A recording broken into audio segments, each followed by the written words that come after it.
Hi everyone, welcome to my new YouTube channel. So on this channel I want to share with you my development logs for a video game that I'm creating with a couple of friends.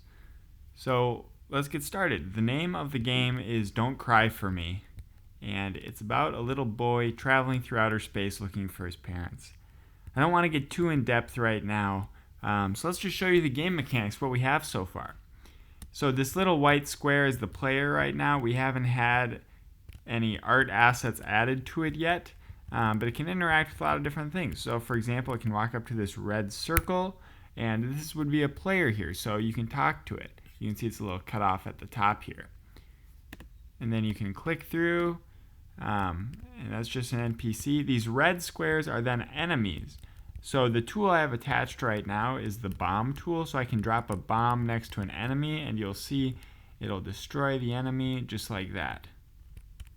Once again, we haven't added any animations yet. Hopefully in one of these next videos I'll be able to show you some of that.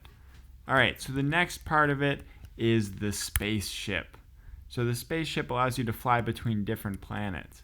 You can see that there's all these different planets right here in this demo. And these hexagons are what you can land on.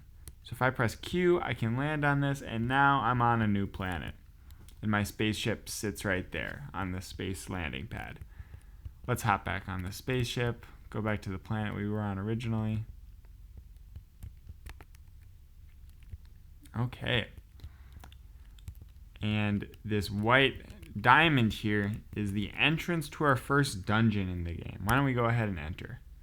Alright, so the dungeon has loaded. Here we are in this randomly generated maze. This is where you'll be fighting a lot of enemies in the game. There will be several dungeons that spawn throughout the world.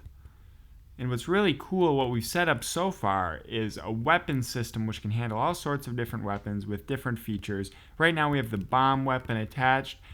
So some of the things the bomb can do are explode and attack enemies, but they can also explode walls. So watch this. If I drop a bomb right here, it'll destroy all the tiles around it. So that gives you shortcuts to get around. Yeah, so that's all I have for this video. I hope you guys enjoyed. Not too much to show here, but I thought it's better off to start early with these videos so you guys can all really follow along as we progress through the game. I'm really excited to show you guys our progress in the future, so stay tuned for more on my channel. Hit the like button, subscribe. Please leave me comments with any questions you have or suggestions. Like I said, this is very early on, but I'm excited to hear what you guys have to say. Thanks!